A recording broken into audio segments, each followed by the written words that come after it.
माने सुर माने देवता, मैसूर माने मई माने धरती, सुर माने देवता, धरती के देवता यानी ब्राह्मण, हरिजन यानी भगवान के भक्त, और माने और, गाय माने गाय। हमारे कुल इन पर न सुराई, हमारे कुल में इन पर अपनी सूरता का प्रदर्शन नहीं किया जाता, अपनी वीरता नहीं दिखाई जाती है। बधे पाप अपकीरति हारे, बधे पाप यानी तो मारने पर पाप लगता है, अपकीरति यानी अपयश लगेगा अगर हम हार जाएं, यानी देवता से, ब्राह्मण से, हरिजन से यानी भगवान के भक्त से, और गाय से। हमारे कुल में इन पर वीरता का प्रदर्शन नहीं किया जाता है, क्योंकि अगर इनको मार देते हैं तो बड़ा पाप लगता है, और हार जाते हैं तो कहेंगे गाय ने दौड़ा के मार दिया, बड़ा योद्धा बनता था। इसलिए मारता हूं यानी आप मारेंगे तो भी, पा माने पड़ जाऊंगा, परी पा परी पा माने पांव में, परी माने पड़ जाऊंगा, तुम्हारे माने आपके, आपके पांव ही पड़ूंगा। कोटि पुलिस सम वचन तुम्हारा, कोटि माने करोड़ों, पुलिस माने वज्र, सम माने के समान, वचन माने आपकी वाणी, तुम्हारा माने आप, यानी करोड़ों वज्र के समान आपकी वाणी। ये बहुत खतरनाक बोलते हो भाई आप। व्यर्थ धरव धनुबाण, बेकार में धनुष और बाण परसा आप धारण किए, जरूरत ही नहीं है इसकी, क्या करेंगे इसको धारण करके भी, जब आप बोलते ही इतना खतरनाक है, इन हथियारों की आवश्यकता ही नहीं है। ये कौन कह रहा भाई, तो विद्यार्थी बताए। कोटि पुलिस सम वचन तुम्हारा, व्यर्थ धरव धनुबाण कुठारा, कौन कह रहा है, किससे कह रहा है?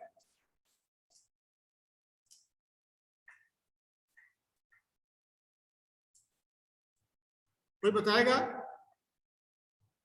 केशव काबरा बताइए। सर लक्ष्मण परशुराम जी से कह रहे हैं। वाह, वेरी गुड। बड़ी खुशी हुई कि बच्चे ऑनलाइन भी ठीक से सुन करके समझ पा रहे हैं, ये हमारे लिए बड़ी अच्छी बात है। अब इसके बाद कोई बता सकता है, कोटि पुलिस सम वचन तुम्हारा, व्यर्थ धरव धनुबाण कुठारा, इसमें अलंकार बता दीजिए।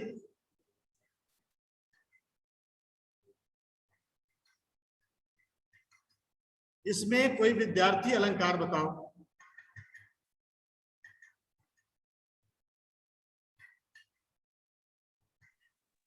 अलंकार। वेरी गुड, बहुत अच्छा, उपमा अलंकार। ये अलंकार पहले भी आ चुका है, इसलिए आप सभी को ज्ञात होना चाहिए। ये सम तुलना किया गया है, वज्र के से इनकी वाणी की तुलना की गई तो अनुप्रास अलंकार हो जाएगा। इसके पहले भी मैं बता चुका हूं। अच्छा, इतना कहने के बाद, इतनी खतरनाक बात कह देने के बावजूद भी लक्ष्मण जी क्या कह रहे हैं? अब दोहा छंद है, इसके पहले चौपाई छंद था। जो बिलोक की अनुचित कहूं, जो बिलोक में देखने में मैंने कोई अनुचित कह दिया हो, अनुचित दिख रहा हो, कुछ हमारी जो वाणी है, हमने जो कहा आपसे, उसमें कुछ अनुचित लग रहा हो, क्षमौ महामुनि धीर, यानी जो बिलोक की अनुचित कहूं, जो देखने में हमने कुछ अनुचित कह दिया हो, क्षमौ महामुनि धीर, हे महामुनि आप बड़े धैर्यवान हैं, मुझे क्षमा कर दीजिएगा। लेकिन क्या हुआ? सुनि सरोस, सुन करके, सरोस माने गुस्से में, भृगु वंश मणि, भृगु ऋषि के वंश के मणि, मणि माने मणि, मणि क्या एक रत्न होता है, यानी उस खानदान के रत्न के समान थे। बोले गिरा गंभीर, बोल पड़े, गिरा माने वाणी, गंभीर वाणी में बहुत सीरियस होकर बोल रहे हैं। कौन बोल रहा है भाई? परशुराम, भृगुवंश मणि परशुराम को कहा गया। तो ये अवधी भाषा में लिखा गया चौपाई छंद, ये दोहा छंद तुकांत है, गाने योग्य है, संगीतात्मक है, अलंकारिक है, और कहीं कहीं बोलचाल की भाषा, तत्सम तद्भव इत्यादि का भी प्रयोग किया गया है। अब हम अगले पैराग्राफ पर चलते हैं, इसको एक बार देख लें, फिर विद्यार्थी इसका सस्वर वाचन करेंगे। वार्तालाप दोनों की जारी है, और आप वार्तालाप जारी है। अब हम इसे सस्वर वाचन कराएंगे बच्चों से। कौशिक सुनहु मंगल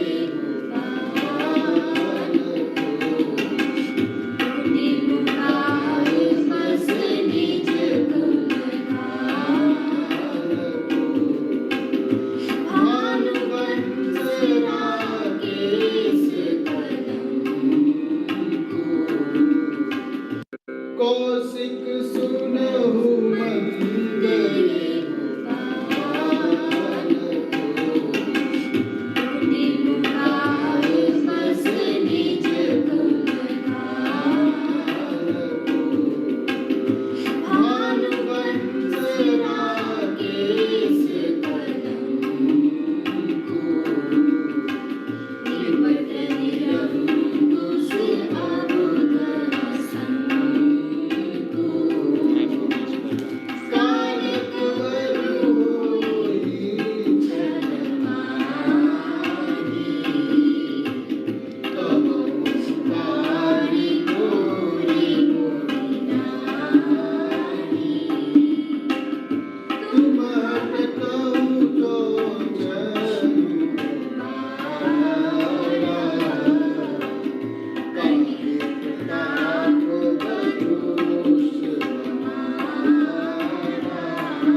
विद्यमान रन पाई कायर कथई प्रताप सियावर राम।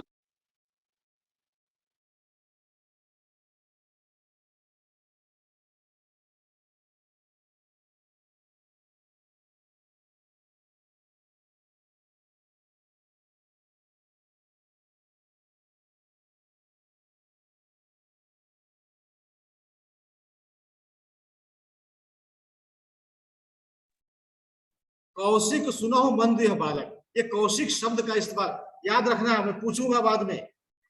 कौशिक शब्द का इस्तेमाल किया गया है विश्वामित्र के लिए। ये सफेद दाढ़ी वाले दिख रहे हैं आपके पास, कौशिक सुनहु। अब जो है लक्ष्मण तो इनसे विवाद करते चले गए। अब जब कोई बच्चा नहीं मानता तो क्या करते हैं, पेरेंट्स से शिकायत करते हैं।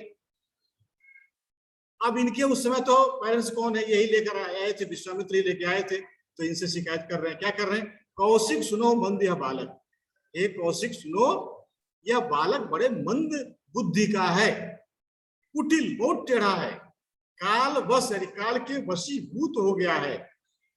निज कुल घालक, निज माने अपने, कुल माने खानदान, घालक माने संहार करने वाला है, यानी अपने खानदान का देख रहे हैं संहार कर रहा है। क्योंकि आपको पता होना चाहिए कि सहस्रबाहु के पूरे खानदान को परशुराम ने खत्म कर दिया। आपने सुना होगा कि परशुराम ने 21 बार क्षत्रियों का नाश किया धरती से। अब इसको स्पष्ट रूप से कोई कहता नहीं है। अगर क्षत्रियों का नाश कर दिया तो क्षत्रिय हैं कैसे? आज भी क्षत्रिय, आज भी क्षत्रिय जाति मौजूद कैसे है? मैं इसका स्पष्टीकरण दे रहा हूं कि जो सहस्रबाहु था वो है कुल का था, ये वंश का राजा था, उनके वंश के सभी लोगों को परशुराम ने खत्म कर दिया। अब प्रश्न उठता है, एक ही बार में क्यों नहीं खत्म कर दिया? 21 बार क्यों खत्म, 21 बार क्यों लगा इनको खत्म करने में? अरे किसी बालक से कोई युद्ध नहीं करेगा। उस समय बहुत लोग नैतिकता का पालन किया करते थे, तो कोई योद्धा से ही लड़ता था। तो कोई बालक उस समय अगर गर्भ में है तो 21 साल बाद वो इस लायक होगा कि उससे युद्ध किया जा सके। तो हर साल जो भी 21 साल से अधिक होता था उससे युद्ध करते थे, उसको मार देते थे। इस तरह से उन्होंने 21 बार उस सहस्त्रबाहु के खानदान के एक एक लोगों को खत्म कर दिया। इसलिए लोग कहते हैं कि परशुराम ने क्षत्रियों का नाश कर दिया, ऐसी बात नहीं। तो ये इस तरह के मिथ्या प्रचार प्रसार और गलत बातों से बचें, उसका स्पष्टीकरण दें। अगर कोई कहता है तो आपको जानकारी हो गई है, तो कभी कोई चर्चा हो तो आप उसको स्पष्ट करें।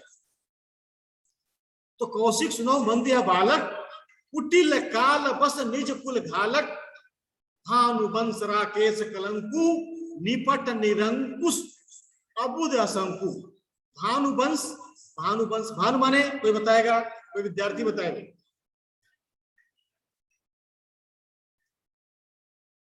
भानु का अर्थ क्या होता है?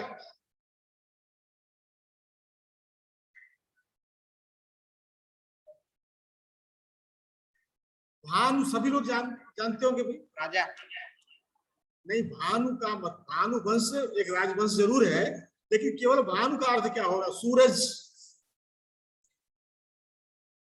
ये जो है राम सूर्यवंशी राजा थे। तो भानु वंश राकेश कलंकु, यहाँ भानु वंश जो कहा गया है सूरज के लिए कहा गया है। सूरज यानी भानु वंश कौन होगा? सूरज, चांद, तारे, ये सब सूर्य का वंश है, सूर्य का परिवार है। और उसमें राकेश चंद्रमा को कहते हैं, कलंकु माने कलंकित। तो कहा जाता है कि चंद्रमा कलंकित है, उस पर कलंक लगा हुआ है, ऐसा माना जाता है।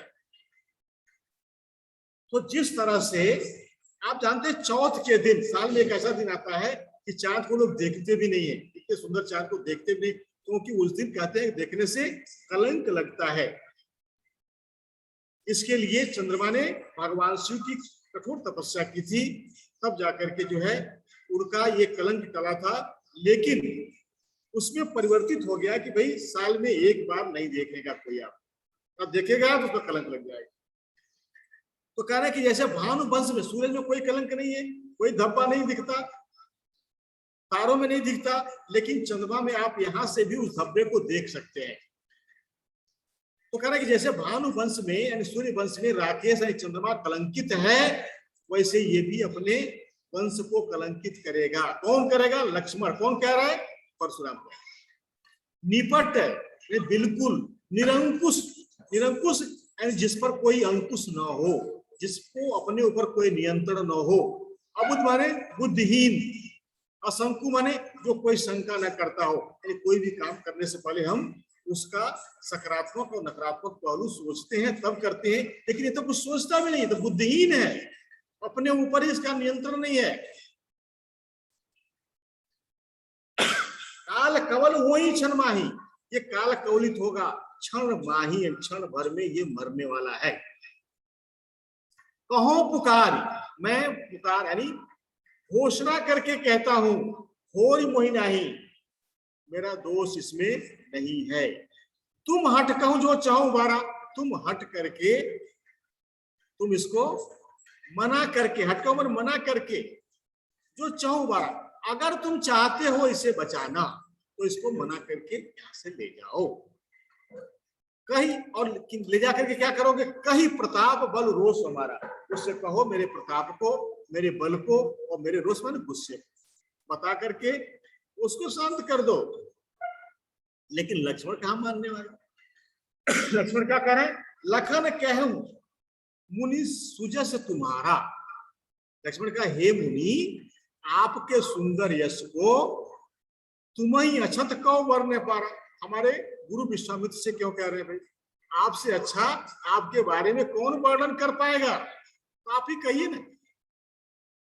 अपने मुंह तुम अपनी करनी मुहावरा है कि अपने मुंह से अपनी तारीफ करना। बार अनेक अनेक बार, भांति तरह तरह से, बहु माने अनेकों बार, वर्णी माने वर्णन करना। आप अपने बारे में अनेक प्रकार से तरह तरह से वर्णन कर रहे हैं, अपनी प्रशंसा कर रहे हैं। नहीं संतोष तो पुण्य कछ कहो। अगर अभी भी संतोष नहीं है तो फिर कुछ कह लीजिए। नहीं संतोष तो पुण्य कछ कहो, पुनः ने दोबारा पुनः कुछ और कह लीजिए।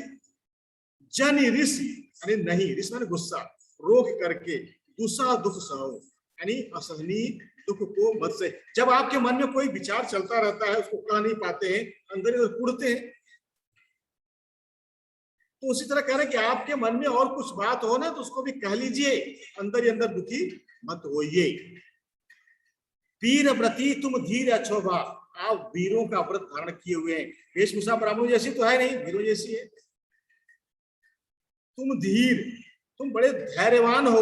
अक्षोभा, जिसमें क्षोभ उत्पन्न न हो। मैं स्पष्ट कर दूं, अक्षोभा क्या होता है? जैसे शांत जल है, उसमें एक पत्थर फेंक दीजिए तो लहरें उठती हैं, उसमें डिस्टरबेंस क्रिएट होता है।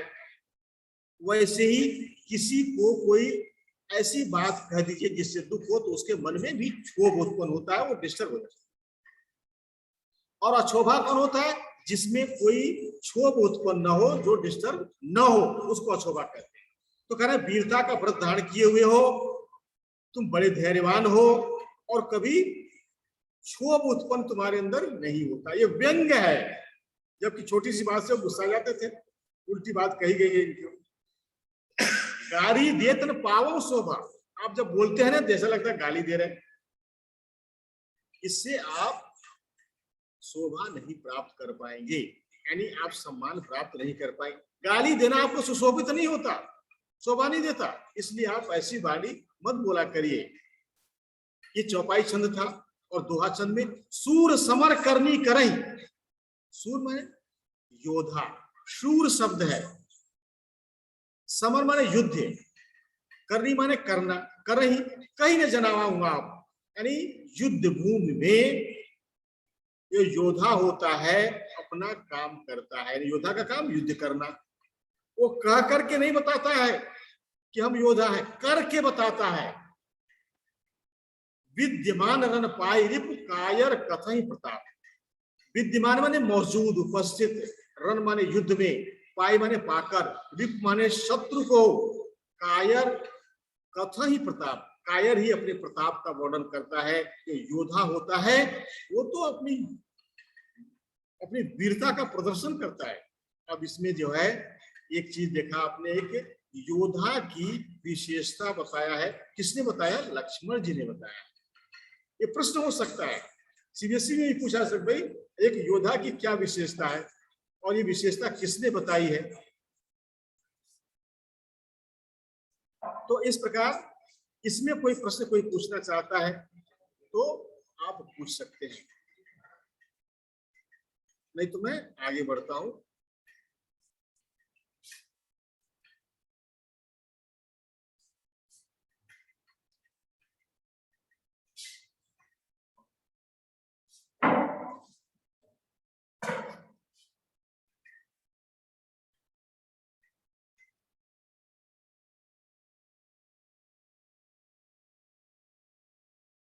तब मैं इसका सस्वर वाचन करवाता हूं। तुम तो काल हाथ धुलावा बार बार, ये लक्ष्मण जी कह रहे हैं। इसका मैं सस्वर वाचन आपके समक्ष प्रस्तुत करने जा रहा हूं।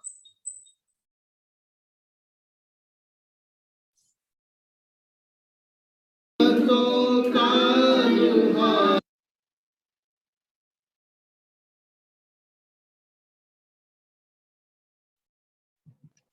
चल रहे हैं।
हर तुम्हारे मैं अचरज खोजी, आगे अपराधी गुरु द्रोही, उत्तर देश छोड़ो बिन नारी, केवल कौशिक सीन तुम्हारी,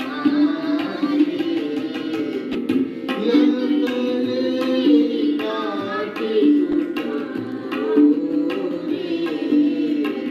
गुर गिर न होती श्रम थोरे, गाधी सुनु पैदल हसी, मुनि हरिहरे सूझ, अयमय खांडनहु अजहु न बूझहु। सियावर रामचंद्र की जय।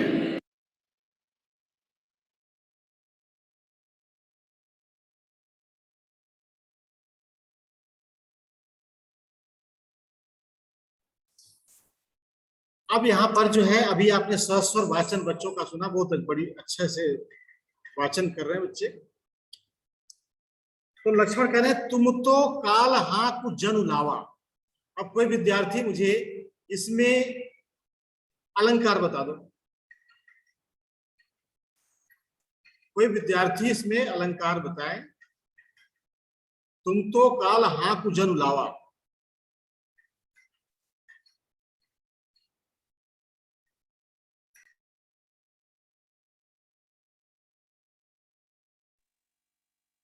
व्यंग,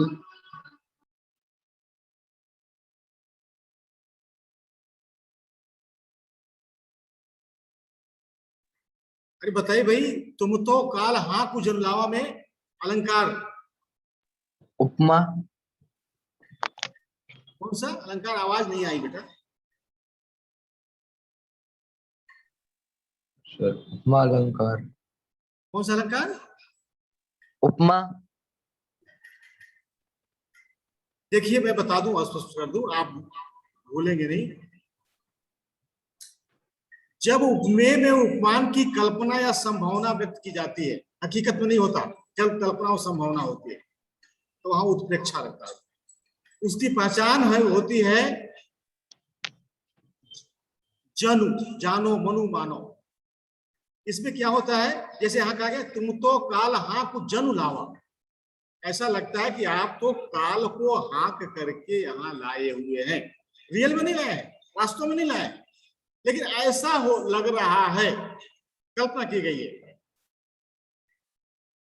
ये लक्ष्मण जी उनका हंसी उड़ा, उनकी हंसी उड़ा रहे हैं, मजाक उड़ा रहे हैं उनका, कि लगता है कि आप तो काल को हाक करके लाए हुए हैं।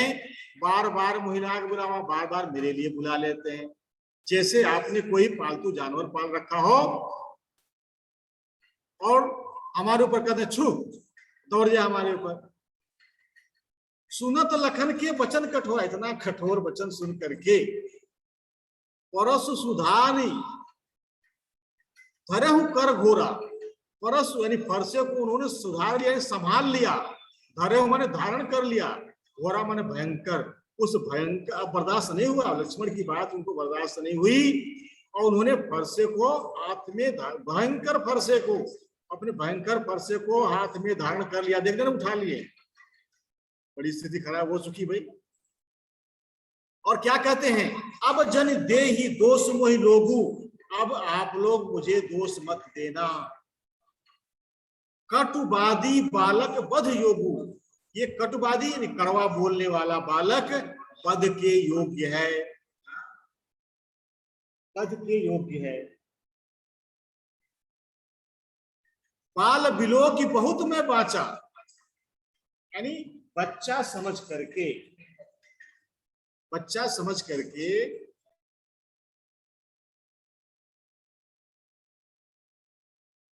बच्चा समझ करके मैं इसको अब तक छोड़ता रहा, बचाता रहा, बहुत बचाया इसको। अब यह मरण हार भा साचा, अब यह मरने वाला है, ये बात बिल्कुल सच है। अब बताइए, कोई बताएगा राम और लक्ष्मण को कौन लेकर आया था यहाँ पर? विश्वामित्र। अब जिम्मेदार तो वो हो जाएंगे, बच्चा मारा गया तो। अब उनकी जिम्मेदारी है कि इस बच्चे को बचा लें, क्योंकि सब लोग जानते हैं कि परशुराम अगर किसी पर नाराज हो गए तो जीवन पर बहुत बड़ा खतरा है। तो अब कौशिक कहा क्षमय अपराधु, विश्वामित्र आगे आ गए और उन्होंने कहा कि क्षमा कर दीजिए अपराध को। बाल दोष गुण गनहि न साधु, जो साधु सज्जन पुरुष होते हैं वो बच्चों के दोष गुण को नहीं गिनते कि कितनी गलती कर दिया, सब क्षमा कर देते हैं। अरे बच्चे नादान हुआ करते हैं, उनको उतना अनुभव नहीं होता, उतनी समझ नहीं होती है, इसलिए हे मुनि इस बच्चे को आप क्षमा। लेकिन क्या हुआ, परशुराम का तो गुस्सा देखते बन रहा था। खर कुठार में अकरुण को ही, खर माने बहुत तेज धार वाला, कुठार माने फरसा। ये कौन सी भाषा में लिखा जा रहा है भाई? अवधि। अवधि बेटा, अवधि भाषा में है, इसको भूलना नहीं है। अवधि। ये प्रश्न, हाँ ये प्रश्न जो है बोर्ड में भी पूछा जा सकता है, ये पाठ किस भाषा में लिखा गया। अलंकार पूछा जा सकता है, ये तुकांत है कि नहीं है, संगीतात्मक है कि नहीं है, ये सारी चीजें आपको मालूम होनी चाहिए। और इसमें से बहुत सारे प्रश्न बनते हैं, अगर बहुत सारे प्रश्न बनवाओ काफी समय लगेगा। ये जितना भी मतलब इसको मैं बहुत शीघ्रता से पढ़ा रहा हूं, अगर डिटेल में पढ़ाया जाए तो यह काफी समय लगेगा। तो खर कुठार, तेज धार वाला, कुठार फरसा। मैं, ये मैं कौन है, मैं किसके लिए आया भाई? कोई विद्यार्थी बताए यहाँ मैं किसके लिए आया? परशुराम के लिए। बिल्कुल सही बताया। परशुराम कह रहे हैं ये तेज धार वाला फरसा, और मैं अकरुण यानी जिसमें करुणा नहीं है, वही माने क्रोधी। मैं इतना क्रोधी हूं और करुणा विहीन हूं, और मेरे हाथ में फरसा है, वो कैसा है? तेज धार वाला है। और आगे कौन खड़ा है? अपराधी गुरुद्रोही, हमारे गुरु का द्रोही। इनके गुरु कौन थे, कोई बताए भाई? आप बच्चों, हाँ भगवान शिव जी, बहुत अच्छा, वेरी गुड। भगवान शिव इनके गुरु हैं, और इनके सामने गुरुद्रोही खड़ा है। भाई पहले गुरु, माता पिता और गुरु तो के लिए आदमी जान भी दे दे तो कम। कहने का मतलब ये है कि गुरु के प्रति इतनी श्रद्धा, इतना विश्वास भारत में रहा है कि कहते हैं कि एक बार सारी दुनिया नाराज हो जाए, भगवान भी नाराज हो जाए, लेकिन गुरु अगर प्रसन्न हो तो कोई कुछ नहीं बिगाड़ पाएगा। ऐसी मान्यता है, गुरु का इतना ऊंचा स्थान है। तो कह रहे हैं आगे गुरुद्रोही अपराधी खड़ा है, उत्तर देत छोड़ो बिनु मारे। उत्तर देते जा रहा, मैं जवाब पर जवाब देते जा रहा, और छोड़ो बिनु मारे, और बिना मारे मैंने छोड़ दिया। पता है क्यों? केवल कौशिक शील तुम्हारे। हे कौशिक, आप सदाचारी व्यक्ति हैं, बड़े शीलवान हैं, आपकी वजह से, आपके कारण मैंने इस बच्चे का वध नहीं किया, नहीं तो अब तक मैं मार देता। तो आप ऋषि हैं, मैं भी ऋषि हूं, दोनों जो है महात्मा है, तो मित्रता है, मित्र भी है दोनों। अगर ऐसा नहीं होता तो कह रहे न तो यही काट कुठार कठोरे, नहीं तो मैं काट देता इसको। कुठार माने फरसे से, कठोरे माने कठोर। इस कठोर फरसे से मैं क्या करता? इसको काट देता यहीं पर। और गुरु ही ऋण होते श्रम थोड़े, और अपने गुरु के ऋण से और थोड़ी सी मेहनत से मैं मुक्त हो जाता। कहते हैं ना, माता पिता और गुरु के ऋण से कोई मुक्त नहीं हो सकता, क्योंकि उन्हीं की वजह से आज संसार में जो कुछ है हम हैं। अब इसके बाद दोहा छंद है, गाधी सुन यानी विश्वामित्र का हृदय हंस, वह हृदय में ही हंस करके कहते हैं, यानी मन ही मन। अरे परशुराम के सामने हंसना और कुछ कहना इतना आसान तो नहीं है, किसी से भी नाराज हो जाते थे। तो मन ही मन हंस करके कहते हैं, मुनि हरिहरे सूझ, इस मुनि को तो सब हरा ही हरा दिखाई पड़ता है। ये मुहावरा है कि सावन के अंधे को सब हरा ही हरा दिखाई पड़ता है, यानी कहने का मतलब सावन के महीने में, यानी जब चारों तरफ हरियाली हो, उस समय कोई व्यक्ति अंधा हो जाए तो जीवन भर वो हरियाली उसके दिलो दिमाग में बनी रहेगी। अगर आप प्रयोग करना चाहें तो कर सकते हैं, किसी ऐसे व्यक्ति से मिले जो जन्म से अंधा हो, वह किसी के बारे में कुछ भी नहीं बता पाएगा, पेड़ कैसा होता है, आदमी कैसा होता है, लेकिन आवाज आपकी सुनते ही जान जाएगा कि वो फला व्यक्ति बोल रहा है। उसको कोई आकार प्रकार का कुछ पता नहीं है कौन कैसा है, जब तक वो स्पर्श करके नहीं जान लेता है। तो ऐसे अगर सावन के महीने में कोई व्यक्ति अंधा हो जाता है तो वो दृश्य उसके जीवन में हमेशा आय मैं खान न ऊख मैं अजहू न बूझ अबूझ। ऐसे ही जो है जो परशुराम है, चूंकि ये अभी तक किसी से हारे नहीं, तो एक दिमाग में बना हुआ है कि हमको कोई जीत नहीं सकता। आय मैं खान न ऊख मैं अजहू न बूझ अबूझ। आय में माने लोहे की, खान माने तलवार, न ऊख में, ऊख कहते हैं गन्ने को, और गन्ने के रस से बनता है क्या, शक्कर, गुड़, और उससे मिठाइयां बनती हैं। तो आपने दिवाली के समय में देखा होगा, सड़कों के किनारे रंग बिरंगी मिठाइयां पड़ी रहती हैं, बन करके, और शक्कर की होती हैं, उसमें तलवार और भी तरह तरह के खिलौने बने होते हैं, जिसको मुंह में डालिए वो गल जाता है। लेकिन ये कह रहे हैं विश्वामित्र कि ये लोहे की तलवार को वही गन्ने वाली तलवार से मिठाई समझ रहे हैं कि मुंह में डालेंगे गल जाएगा। अब अजहू न बूझ अबूझ, अभी भी अबूझ पहेली को वो बूझ नहीं पा रहे। ये अबूझ पहेली क्या है कि भगवान विष्णु के अवतार है राम, और लक्ष्मण शेषनाग के अवतार है। ये साधारण लोग नहीं हैं, और ये इतने बड़े मुनि होकर के पता नहीं इस बात को क्यों नहीं समझ पा रहे हैं। इसीलिए मन ही मन हंस करके विश्वामित्र ऐसा सोच रहे हैं। उनके सामने तो हंस नहीं सकते, एक तरह से अपमान हो जाएगा। इसमें किसी विद्यार्थी को अगर कोई बात समझ में नहीं आई हो तो आप निश्चिंत हो करके पूछिए, ये बात मेरे समझ में नहीं आई सर, दोबारा बताइए। कोई विद्यार्थी, भाषा इसकी अवधि है, आप जानते ही हैं, ये संगीतात्मक है, जिसको गेय भी कहते हैं, यानी गाने योग्य भी कहते हैं। इसको आप तमाम तरह के वाद्य यंत्रों का उपयोग करके गा सकते हैं। इसमें राम, लक्ष्मण और परशुराम का जो संवाद हुआ है, उसमें आपने देखा होगा कि राम ने कितनी विनम्रता से परशुराम को संभाला, लेकिन लक्ष्मण और परशुराम आपस में भिड़ गए। तो राम से हमको यह शिक्षा मिल सकती है कि हमें जो बड़े बुजुर्ग हैं, शक्तिशाली लोग हैं, उससे इस तरह से उलझना नहीं चाहिए, उनका सम्मान करना चाहिए। अगर कहीं ऐसी बात आ जाती है तो हमको क्या करना चाहिए, उसे टालने का प्रयास करना चाहिए। क्रोध से क्रोध नष्ट नहीं होता, विनम्रता से क्रोध नष्ट होता है। ये राम के आचरण से आपको पता चला होगा, लेकिन लक्ष्मण और परशुराम के आचरण से ये पता चला होगा कि अगर आप ऐसे ही वाद प्रतिवाद करते जाएंगे तो अभी वो मौसम कैसा था, शादी का, सीता जी का विवाह होने वाला है, वो युद्ध शुरू हो जाएगा,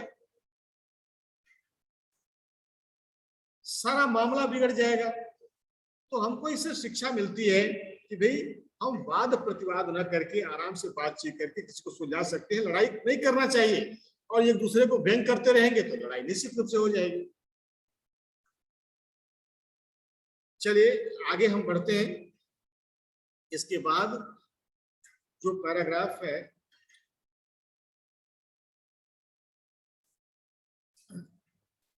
लखन कहे लखन मुनिशील तुम्हारा, को नहीं जान विदित संकाल संसारा। माता पिता उरिन भय नीके, गुरु ऋण रहा सोच बण जी के। सो जन हमरे माथे काढ़ा, दिन चल गए ब्याज बड़ पाड़ा। अब इसको जो है हमारे विद्यार्थी सस्वर वाचन करेंगे।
लखन उतर आउट सरिसा, भृगुबर कोप कृसान।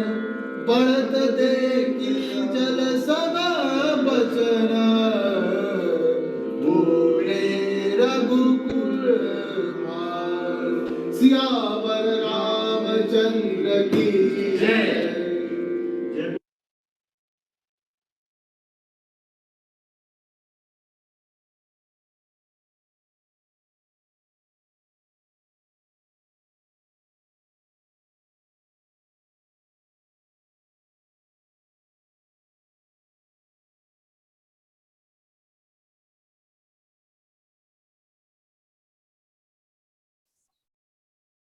तुम तो काल हाँ कुछ लावा, बार बार वही।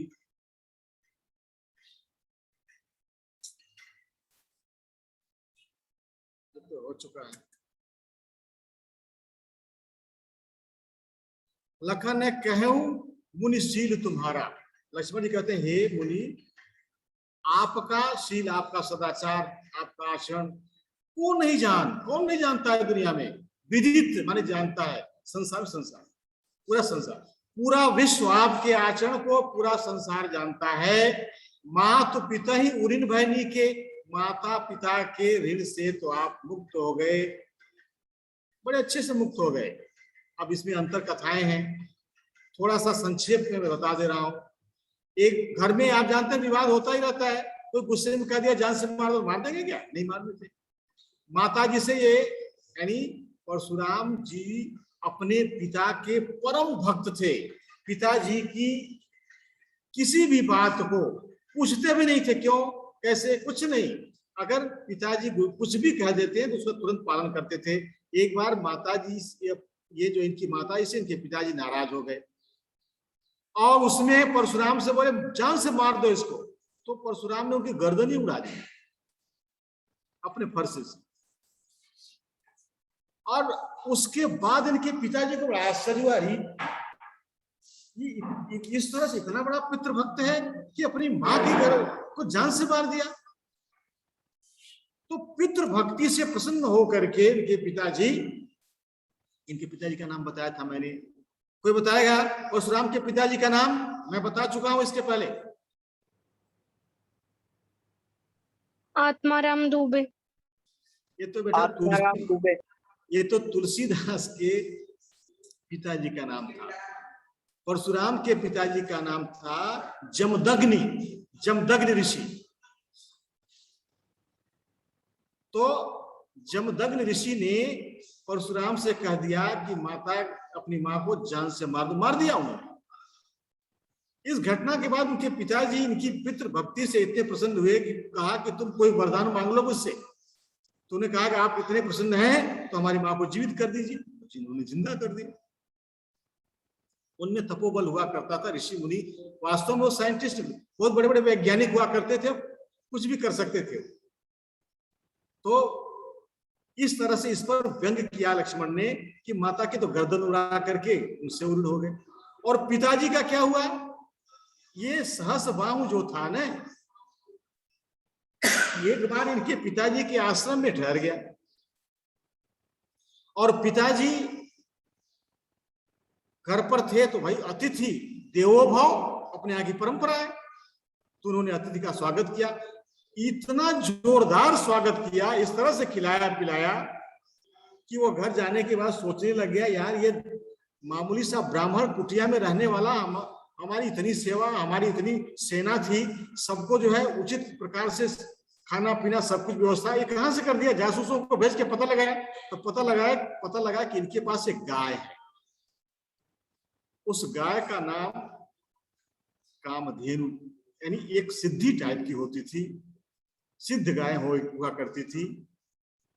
उस गाय से जो भी ये मांगते थे, अब यूं समझ लीजिए उनके पास एक गाय थी, उस गाय से जो भी ये मांगते थे वह प्रदान कर देते थे। तो जितना खाने पीने का अच्छा से अच्छा इंतजाम इन्होंने किया। और ये जाने के बाद जब पता चला इसको, तो कहा कि वो गाय जो है उसके पास, ब्राह्मण के पास क्या कर रही है? ये तो राजा महाराजा के पास होना चाहिए। और उसी गाय के हथियाने के चक्कर में, प्राप्त करने के प्रयास में इसने क्या किया? उनके पिताजी की हत्या कर दी। और फिर परशुराम ने उसके पूरे खानदान को ही खत्म कर दिया। तो उसी घटना को लेकर लक्ष्मण इसमें व्यंग कर रहे हैं कि माता पिता, यानी पिता भी आपके कारण मारे गए, माता भी आपके कारण एक बार मारी गई थी, तो उनके ऋण से तो आप मुक्त हो गए बड़े अच्छे से। गुरु ऋण रहा सोच बड़ जी के, गुरु का ऋण पड़ा हुआ है। आपकी बड़ी चिंता है कि गुरु का ऋण कैसे चुकेगा। सो जन हमरे माथे का, उसको क्या करते हैं आप? हमारी गर्दन उड़ा के हमारे माध्यम से उस ऋण को आप चुकाना चाहते हैं। दिन चल गए ब्याज बढ़, ज्यादा दिन चल जाएगा, ज्यादा दिन बीत जाएगा तो ब्याज बढ़ जाएगा। ये व्यंग है, हास्य व्यंग, उनका मजाक उड़ा रहे हैं। अब आनी व्यवहारिया बोली, व्यवहारिया कौन? साहूकार, जिससे आपने ऋण लिया, जिसको ऋण देना है। अब उन्हीं को बुलाइए। तुरंत देव में थैली खोली, तुरंत मैं पूरा इंतजाम कर दूंगा कि आपके ऋण की मुक्ति हो जाएगी। सुनी कटु वचन कुठार सुधार, इतना कड़वा वचन सुन करके उन्होंने, कुठार माने परसे को, सुधारा माने संभाल लिया। हाय हाय सब सभा को, अब वहां उपस्थित जितने लोग थे वो समझ गए कि अब ये बालक नहीं बचेगा, इसलिए वहां पर सब लोग हाय हाय करने लग गए। भृगुबर परसु देखा वही मोही, हे भृगु श्रेष्ठ मुझे फरसा दिखा रहे। अरे हाय हाय पूरी सभा पुकार रही है, लगता है कि युद्ध की स्थिति पैदा हो गई, अब क्या होगा। लेकिन लक्ष्मण के ऊपर कोई असर ही नहीं। वो क्या कह रहे हैं? भृगुबर मोही देखा, भृगुबर परसु देखा वही मोही, हे भृगु श्रेष्ठ, परसु माने फरसा दिखाओ, मुझे फरसा दिखा रहे हैं।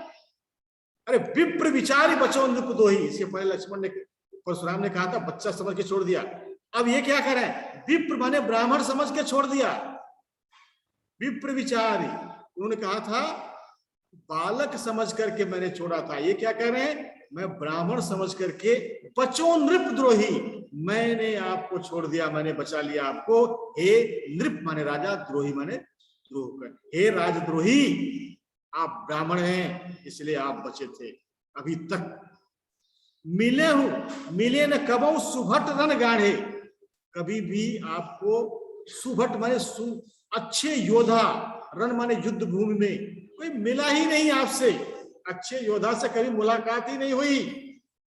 द्विज देवता घर ही के बारे, जो द्विज देवता होते हैं, ब्राह्मण देवता होते हैं, वो घर में ही अपने बड़े होते हैं, अपनी वीरता का प्रदर्शन अपने घर में ही करते हैं। बाहर निकले तो पता चल जाएगा। लोग कहते हैं ना, मुहावरा है, कुत्ता भी घर में शेर होता है। इनडायरेक्ट में, अप्रत्यक्ष रूप में इन्होंने यही बात कह दी। अब सोच लीजिए, जिसको पूरे धरती पर कोई जीत नहीं सकता था, अकेले ही वो किसी पर भारी पड़ता था, उसको ऐसे वचन बोलने पर उसकी क्या प्रतिक्रिया हो सकती है, वहां के उपस्थित सभी लोग जानते हैं। तो क्या लोगों ने क्या बोला, अनुचित कई सब लोग पुकारे, सब लोग पुकार उठे, बहुत गलत बोल दिया, अनुचित कह दिया। रघुपति सैनई लखन निवारे, निवारे माने मना कर दिया, रघुपति माने राम, सैनई माने इशारे से, लखन माने लक्ष्मण को। फिर राम समझ गए कि शादी नहीं, अब तो बर्बादी हो जाएगी, इसलिए इशारे से लक्ष्मण को मना कर दिया। लखन उतर, अब दोहा छंद है, लक्ष्मण जी का उत्तर आहुति सरिस, आहुति के समान था। भृगुबर, भृगुबर किसको कहते हैं, परशुराम को। कोप माने गुस्सा, कृषाण माने आग,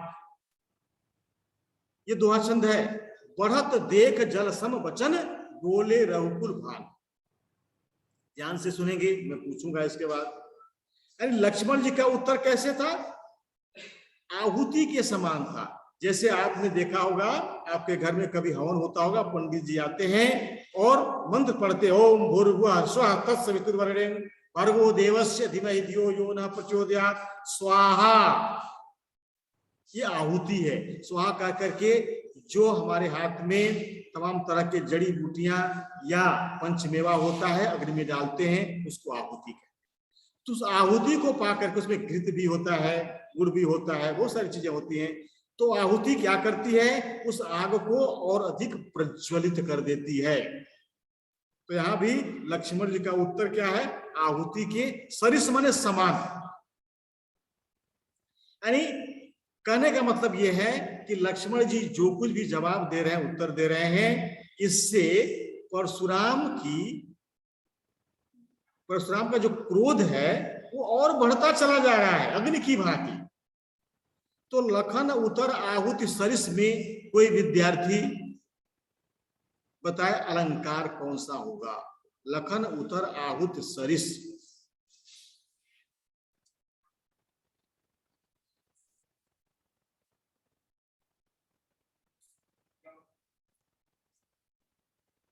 बताइए भाई, कोई उत्तर बताओ, उत्तर इस प्रश्न का उत्तर।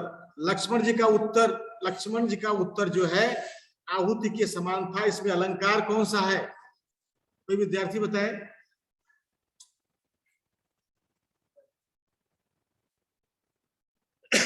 इसमें क्या हो रहा है, तुलना हो रही है। लक्ष्मण जी के उत्तर की तुलना किससे हो रही, आहुति से। सरिस माने समान, हाँ, तो उपमा अलंकार है। ये क्या है, उपमा अलंकार है। हाँ, वेरी गुड। भृगुबर कोप, भृगुबर यानी परशुराम, कोप माने गुस्सा, क्या है, कृषाण, कृषाण माने आग। अब भृगुबर परशुराम का गुस्सा आग है, आग के समान नहीं बताया, अलंकारिक भाषा का प्रयोग किया गया है।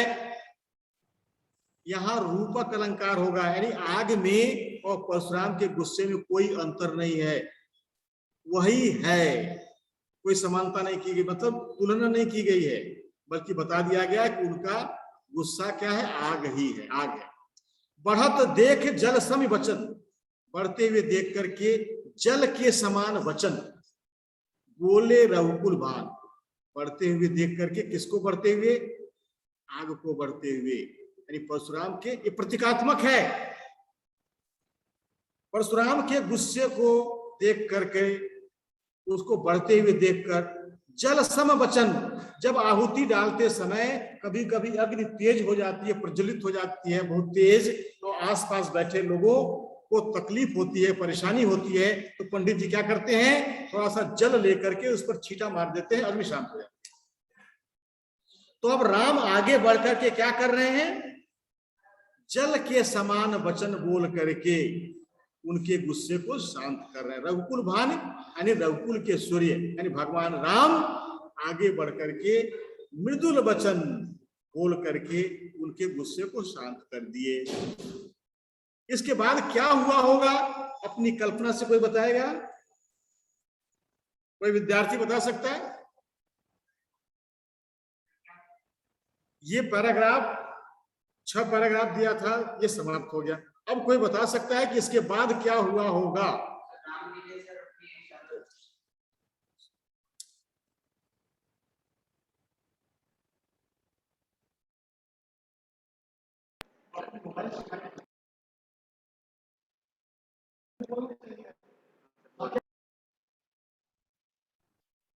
इसके बाद क्या हुआ होगा?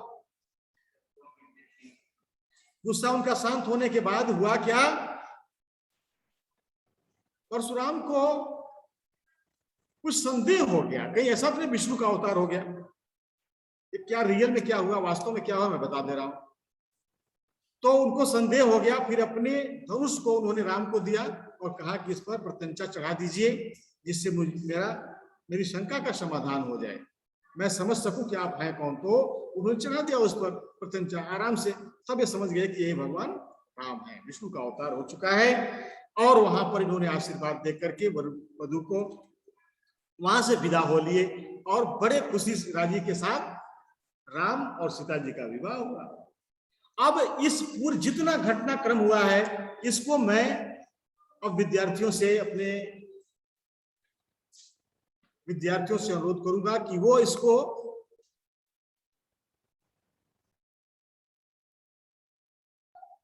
नाट्य रूपांतरण प्रस्तुत करने का प्रयास करें। नाट्य रूपांतरण,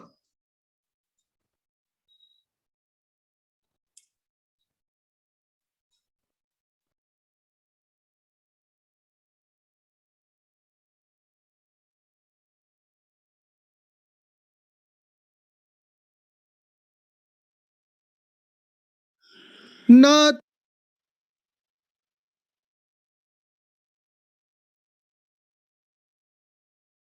शंभुधनु भंजनिहारा, होए केउ एक दास तुम्हारा, आय सुका कहिय किन मोही, सुनि रिसाई बोले मुनि कोही, सेवक सो जो करे सेवकाई, हरि करनी करि करिय लराई, सुनहु राम जय शिव धनु। प्रणाम मुनिवर। हे जनक, भगवान शिव के धनुष को तोड़ने का दुस्साहस किसने किया? प्रणाम मुनिवर, भगवान शिव के धनुष को तोड़ने वाला आपका कोई दास ही होगा। मेरे लिए क्या आज्ञा है? हे राम, सेवक वह होता है जो सेवा का कार्य करता है। शत्रु कर्म करने वालों से तो युद्ध करना ही उचित होगा। हे राम सुनो, जिस किसी ने भी शिव धनुष तोड़ा है वह सहस्त्रबाहु के समान मेरा शत्रु है। वह राजसभा से विलग होकर मेरे समक्ष उपस्थित हो, अन्यथा समस्त राजा मृत्यु को प्राप्त होंगे। हे मुनिवर, बालपन में तो हमने अनेक धनुइयां भंग की है, तब तो आपने ऐसा क्रोध नहीं किया था। इस धनुष से आपको इतना मोह क्यों? अरे राजकुमार, तू काल के वशीभूत होकर यह बोल रहा है। क्या सारे संसार में प्रसिद्ध यह शिव का धनुष उन धनुइयों के समान हो सकता है? हे देव, हमारी समझ में तो सभी धनुष एक समान ही होते हैं। इस पुरातन धनुष के भंग हो जाने से किसी को क्या हानि हो सकती है? यह तो भ्राताश्री के स्पर्श मात्र से ही भंग हो गया है। इसमें इनका कोई दोष नहीं। आप बिना कारण ही इतना क्रोध क्यों कर रहे हैं? ये मूर्ख, क्या तुमने मेरे स्वभाव के बारे में नहीं सुना है? मैं तो तुम्हें बालक समझकर नहीं मार रहा हूँ। तू मुझे साधारण मुनि समझ रहा है? मैं बाल ब्रह्मचारी अत्यंत क्रोधी हूँ। सारा संसार जानता है मैं क्षत्रिय वंश का शत्रु हूँ। धरती को कितनी ही बार राजाओं से रहित करके उनकी भूमि को ब्राह्मणों को दान किया है। अरे राजपुत्र, सहस्त्र बाहु की भुजाओं को काटने वाले इस फरसे को ध्यान से देखो। मेरा यह भयंकर फरसा गर्भस्थ शिशुओं को भी नष्ट कर देता है। अरे मुनिवर, आप तो बहुत ही महान योद्धा हैं। बार बार मुझे फरसा दिखाकर भयभीत करना चाहते हैं। आप तो फूंक मारकर पर्वत उड़ा देना चाहते हैं। आप भृगु ऋषि के वंशज हैं, जनेऊधारी हैं। इस कारण आपने जो कुछ भी कहा मैंने सह लिया। हमारे कुल में देवता, ब्राह्मण, भक्त और गाय पर अपनी वीरता का प्रदर्शन नहीं किया करते, क्योंकि मारने पर पाप के भागी होते हैं और पराजित होने पर अपयश के। अतएव आपके प्रहार करने पर भी हम आपकी चरण वंदना ही करेंगे। हे मुनिवर, आपके वचन करोड़ों वज्र के समान हैं। आप व्यर्थी धनुष बाण और फरसा लिए घूमते हैं। हे महामुनि, यदि मैंने कुछ अनुचित कहा हो तो मुझे क्षमा करें। अब आप सब मुझे दोष मत देना, क्योंकि कटु वचन कहने वाला यह बालक वध के योग्य है। हे मुनिवर, सज्जन पुरुष बालकों के गुण दोष पर ध्यान नहीं देते, इसीलिए आप इसे क्षमा कर दीजिए। हे विश्वामित्र, सुनो, यह बालक उद्दंड, मूर्ख और निडर है। यदि तुम इसे बचाना चाहते हो तो हमारा प्रताप, बल और क्रोध बतलाकर मना कर दो। आप कितने सज्जन हैं, यह सारा संसार जानता है। माता पिता के ऋण से तो आप मुक्त हो गए, गुरु का ऋण बाकी रह जाने से आप चिंतित हैं, जिसे आप हमारे माध्यम से उतारना चाहते हैं। हाय हाय, हाय हाय। हे भृगुवर, आप मुझे फरसा दिखाकर डराना चाहते हैं। आप ब्राह्मण हैं, इसलिए आपसे युद्ध करने से बच रहा हूँ। अभी तक आपका अच्छे योद्धाओं से सामना ही नहीं हुआ है। आप अपने घर में ही वीर बने हुए हैं। अनुचित, अनुचित, अनुचित।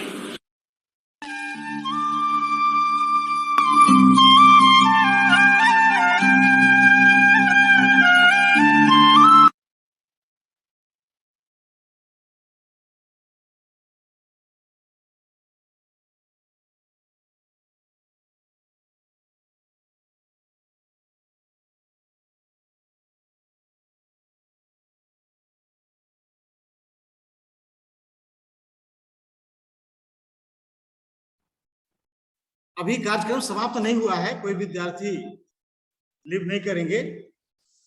अब मैं चाहता हूं कि आप खुद प्रश्न करें और आप उत्तर दें। अगर कोई प्रश्न ऐसा है जिसका जवाब आप नहीं जानते हैं, उत्तर नहीं जानते हैं, तो मैं उसका उत्तर दूंगा। मैं नाम बोलता हूं, रितिका चौधरी 10th B। अगर आप जुड़ी हैं तो आप प्रश्न करिए। रितिका चौधरी, आपका कोई प्रश्न? निहारिका बोहरा। यस आप बेटा प्रश्न करो और सभी लोग ध्यान से प्रश्न सुनेंगे और कोई एक विद्यार्थी उसका उत्तर देगा। तुलसीदास जी के बचपन का नाम क्या था?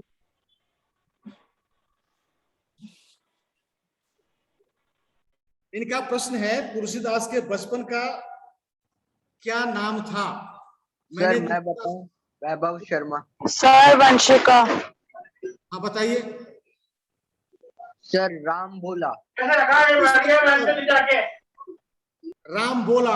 मैंने बताया था पढ़ाते समय कि जब वो पैदा हुए थे तो सारे बच्चे तो पैदा होते समय रोते हैं, लेकिन उन्होंने राम राम कहा, उसी समय उनका नाम राम बोला रख दिया गया। तो बचपन का नाम राम बोला।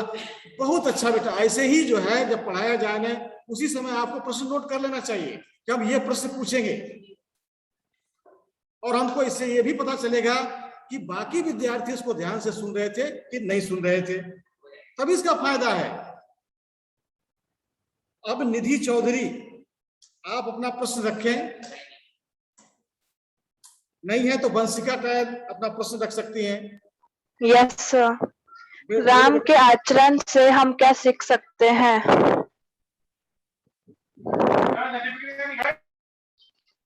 राम के आचरण से हम क्या सीख सकते हैं? बहुत अच्छा प्रश्न है कि हम राम के, देखिए हम पढ़े हैं, जो पढ़ रहे हैं उसको पढ़ने के बाद हम कुछ सीखे कि नहीं सीखे? राम ने जो आचरण किया वहां पर, उससे क्या आप कुछ सीख सकते हैं क्या? Yes sir. हाँ, क्या सीख सकते हैं बोलिए। सर विनम्रशीलता। हाँ, कि सामने वाला कितने भी क्रोध से आए, हमको विनम्र होकर के उसका सामना करना चाहिए। क्रोध से क्रोध शांत नहीं होता है, विनम्रता से शांत होता है।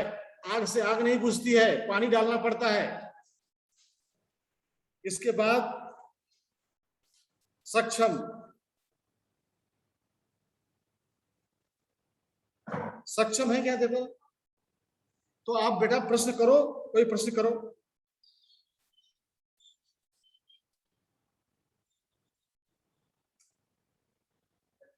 सक्षम आप नहीं हैं? सर नहीं है। चलिए, रिमीश अग्रवाल।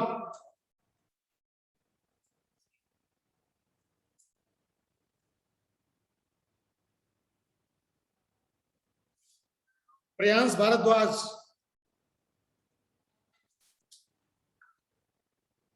अभी निधि चौधरी एडमिट हुई है। निधि चौधरी, निधि चौधरी बेटा आप प्रश्न करिए। हाँ, आपका कोई प्रश्न है तो पूछिए। निधि चौधरी,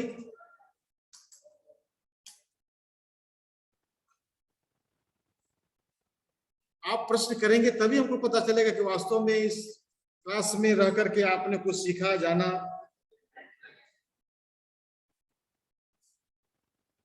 प्रियांश भारद्वाज नहीं है, नेट की वजह से हो सकता है। नितिन ठाकुर,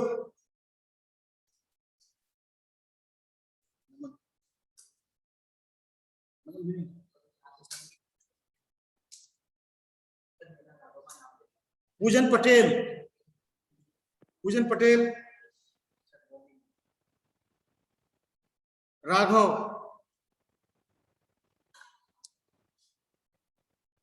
राघव कोई प्रश्न है आप? सर हम लक्ष्मण ने जो, पूछिए, पूछो। सर लक्ष्मण ने जो गलतियां की, हम उससे क्या सीख सकते हैं? चलिए भाई, इन्होंने प्रश्न किया है। कौन प्रश्न कर रहा है? वैभव ने प्रश्न किया है कि लक्ष्मण ने जो गलतियां की हैं उससे हम क्या सीख सकते हैं। बहुत अच्छी बात है, कोई बताओ भाई बच्चों, आप में से कोई भी इसका उत्तर दे दो।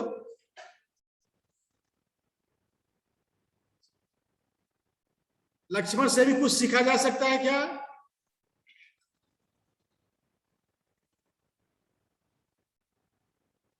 अरे कोई तो बताओ। सर अपनी फैमिली को प्रोटेक्ट करना।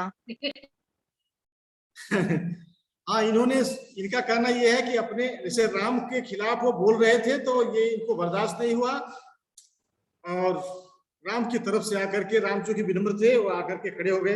लेकिन बेटा एक चीज है कि इस तरह से समस्या का समाधान नहीं होता। लक्ष्मण से मैं समझता हूँ ये सीख सकते हैं कि हमको इतना क्रोध नहीं करना चाहिए। वो भी बहुत शक्तिशाली व्यक्ति से, अपने से बहुत बड़े व्यक्ति से, एक ऋषि से, और जिसका सामना कोई नहीं कर सकता। अब बड़े भाई से भी नहीं उन्होंने सीखा कि बड़ी विनम्रता से वो बात कर रहे हैं, बल्कि ये भी भिड़ गए, जिसका अंजाम बहुत खतरनाक हो सकता था। वो विवाह का मंडप युद्ध का मैदान बन सकता था। इसलिए लक्ष्मण से हम ये सीख सकते हैं कि हमको लक्ष्मण जैसा गुस्सा नहीं करना चाहिए। आगे प्रश्न करेंगे केशव काबरा। Yes sir. परशुराम ने किसके प्रेम के कारण लक्ष्मण का वध नहीं किया? बड़ा अच्छा प्रश्न है भाई। हैं? किसके?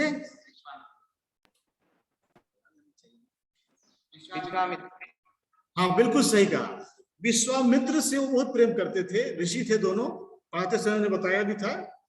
तो उन्हीं के साथ ये दोनों बच्चे आए थे, राम और लक्ष्मण, इसलिए इन्होंने उनका वध नहीं किया।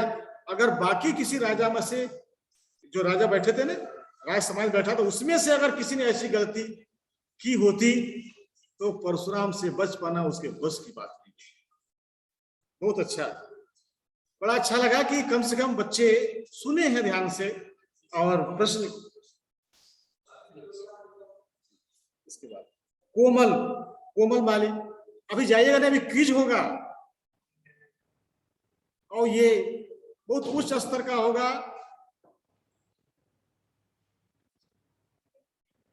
हाँ, इसका अलग से इंटरनल जो है एग्जाम होता है, जो असेसमेंट होता है, उससे फायदा मिलेगा आपको। ये मार्क्स सब मैं काउंट करूंगा।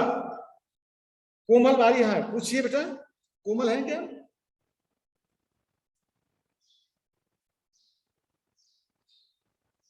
क्रिंजल बेटा कोई प्रश्न करो, आपको जो भी लगता है कि ये प्रश्न करना चाहिए आप करिए। आप ये छोड़ दीजिए चिंता, आप जो भी आपके मन में आया इस चैप्टर से संबंधित कोई प्रश्न करिए। अगर कोई आपका भाई बहन बता पाता है, विद्यार्थी आपका साथी नहीं तो मैं तो बैठा हूं ना। सर श्री राम के वचन जल के समान क्यों कहा गया है? चलिए भाई कोई बताए इसका उत्तर। सर क्योंकि उन्होंने लक्ष्मण और परशुराम में जो आग लगेगी थी सब उसको बुझा दिया था। हाँ अभी किसी ने जवाब दिया? हाँ और बताओ।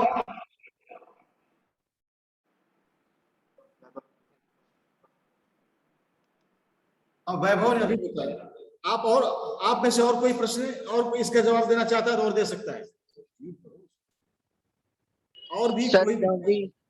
राम जी ने परशुराम की जो क्रोधी स्वभाव की जो उन्होंने बात कही थी उसका विरोध नहीं किया। अगर वो उसका विरोध करते तो हो सकता है परशुराम को और गुस्सा आए, जैसे लक्ष्मण ने किया था। कौन है? वैभव, वेरी गुड, बहुत अच्छा। इतना सटीक जवाब दिया कि वो बात बढ़ने न पाए, युद्ध, ये मंडप जो युद्ध का मैदान न बन जाए, इसलिए। अच्छा, कितने मतलब देख लीजिए कि तुलसीदास ने क्या कल्पना की है, क्या इमेजिन किया है कि जैसे कितना सात्विक कि उन्होंने जो है यज्ञ से उसकी तुलना की है। जैसे यज्ञ में जल जब अग्नि बढ़ जाती है तो पानी का छींटा मार करके उसको शांत किया जाता है, ऐसे ही जब लक्ष्मण और परशुराम दोनों के जो वार्तालाप है इस हद तक पहुंच गए कि युद्ध का मैदान बन जाएगा, तब उन्होंने उस अग्नि रूपी क्रोध को शांत करने के लिए भगवान राम ने जल के समान वचन बोल करके उसको शांत कर दिया। बहुत अच्छा। ये मनीष नेवारा, आप कोई प्रश्न करेंगे? है नहीं? अक्षिता?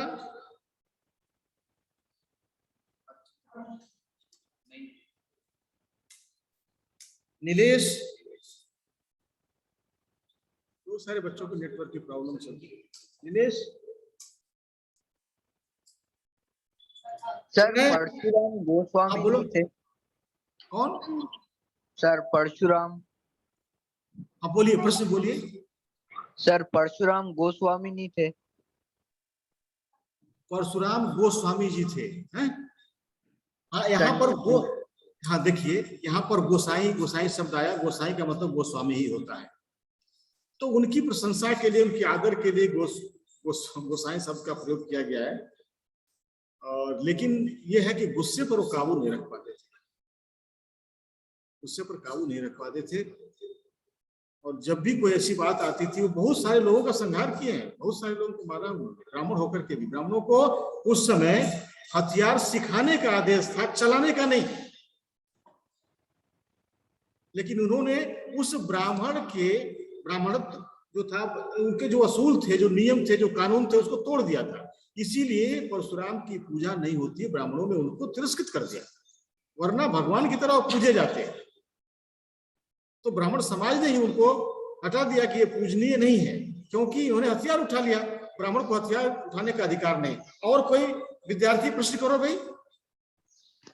सर परशुराम जी पे किसका ऋण बाकी था? हाँ परशुराम, चलिए बताइए कोई विद्यार्थी। सर परशुराम जी पे सभी का ऋण बाकी था, क्योंकि माता पिता और गुरु के ऋण से कभी मुक्त नहीं हुआ जा सकता है। तो हाँ ये तो बात सही है, लेकिन इस पाठ में आया है कि कोई ऋण बाकी था। इस पाठ के आधार पर किस ऋण की बात की गई है, वो प्रश्न करना चाहते हैं। उनका प्रश्न सर गुरु ऋण की बात की गई है इस पाठ में। कौन सा? गुरु का ऋण। हाँ, भगवान शिव का ऋण यानी गुरु का ऋण बाकी है। अब इसके बाद और कोई प्रश्न, कोई भी विद्यार्थी, आप खुद ही आगे बढ़ करके प्रश्न करिए। इसके बाद क्यूज होगा, धीरे धीरे देख रहा विद्यार्थी।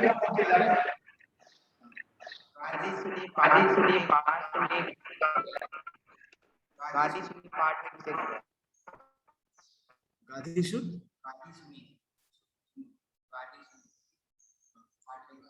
गाधी सुन जो है विश्वामित्र के लिए आया है। किसने प्रश्न किया है मैसेज में?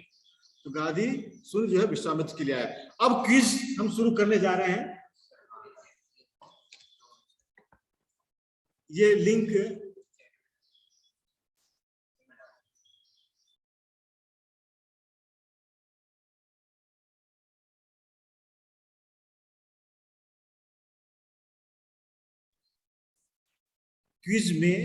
क्विज के लिए मैं यहां मैसेज कर रहा हूं, उस लिंक पर जाकर के आप क्विज भाग लीजिए।